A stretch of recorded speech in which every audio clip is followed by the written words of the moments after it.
नमस्कार, good evening. आजको क्लासमा बुझ्न गइरहेको छौँ हामी प्रेजेन्ट पर्फेक्ट टेन्स अन्तर्गत रहेको यसका स्ट्रक्चर, यसको युजहरू, यसका टाइम एडभर्ब्सहरू कुन बेला हामीले प्रेजेन्ट पर्फेक्ट टेन्स युज गर्छौँ त, जसलाई नेपालीमा पूर्ण वर्तमान काल भनिन्छ। यसमा एको, एका, एकी आउने गर्दछन्। आउनुहोस् जानौँ सुरुबाट है त।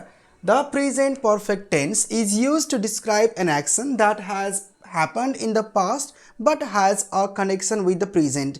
भनेको मतलब केही समय अगाडि या पास्टमा सकिएको अवस्था तर उसको इम्प्रेसन चाहिँ अहिलेसम्म छ इन द प्रेजेन्टमा पनि। भनेको पूर्ण वर्तमान काल भनिन्छ यसलाई। ल हेर्नुहोस् त, यसमा हुन्छ सब्जेक्ट have has र verb 3। यसलाई मेनली फोकस गरौँ हजुरले, have has verb 3, किनभने यो सब्जेक्ट र अब्जेक्ट चाहिँ सबमा कमन हुन्छ। अब बुझौँ ह्याभ र ह्याजमा के फरक छ है। यदि ह्याभ भनेको चाहिँ प्लुरल नाउनसँग आउँछ, यो प्लुरल वर्ब हो भने ह्याज भनेको सिङ्गुलर हो है। हेरौँ त, राम एन्ड स्याम, आई, वी, दे, युसँग ह्याभ लाग्छ, ह्याभ प्लस वर्ब 3 लाग्छ भने यसमा राम, ही, सी, इट एकजना मात्र आएको छ भने ह्याज र वर्ब 3 लाग्छ। सिम्पल ट्रिक्स बुझौँ है त। अब हेरौँ uses of present perfect tense to show or illustrate an action that started in the past and continues until now। अहिलेसम्म भइरहेको छ, त्यसको इम्प्रेसन आइरहेछ। यसमा खासमा सिन्स र फर्स पनि युज हुन्छ। सिन्स भनेको पोइन्ट अफ टाइम हो, जुन एउटा फिक्स टाइम हुन्छ, जस्तो since last night, since 2 hour, since 1 year like this. अनि फर भनेको ड्युरेसन हुन्छ, फर पिरियड अफ टाइम भन्छ। यसमा चाहिँ for 1 hour, for 1 day, for couple of days, for a week like this है त। बुझौँ त इक्जाम्पलमा, आई हेभ स्टेड हियर, यो यहाँ ERE हियर हुन्छ। म यहाँ बसेको छु फर 10 इयर्स, म 10 वर्षदेखि हुन्छ नि यहाँसम्मको लागि यहाँ बस्दै आएको छु। सो बसिरहेको छु भनेर आउँछ। I have stayed here for 10 years.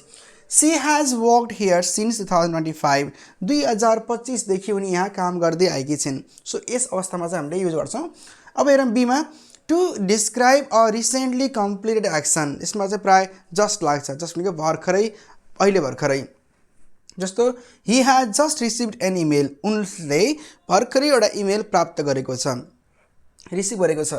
To talk about an action that happened at an unknown time in the past भनेको कुनै निश्चित टाइम पास्टमा कुनै कुरा सकिएको छ, त्यो हामीलाई थाहा छैन, अननोन टाइम हो नि त, र त्यसको इम्प्रेसन अहिले पनि छ भने हेर्नु त। दे हेभ भिजिटेड पोखरा, कहाँ गए त, पोखरा गएका छन् भन्ने अर्थ आउँछ यसमा चाहिँ। So to describe life experiences, जीवनमा भएका केही हुन्छ नि एक्सपिरियन्सहरू सो गर्नलाई।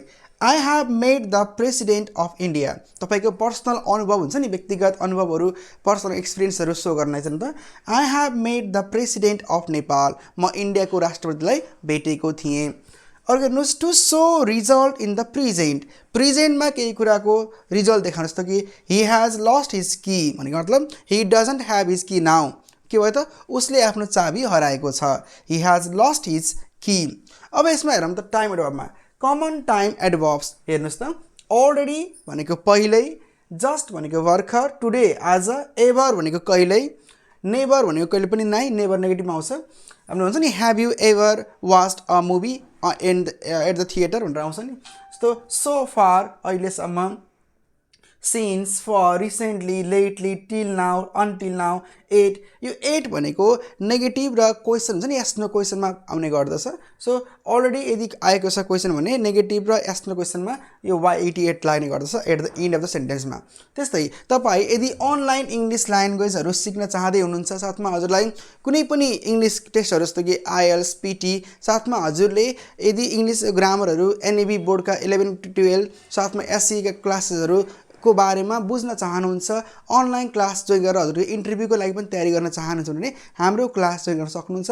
मर्निङमा 5 to 6, 6 to 7, इभिनिङमा 6 to 7, 7 to 8, 8 to 9 र 9 to 10 हाम्रो क्लास भइरहेनेछ। Thanks for watching and keep supporting.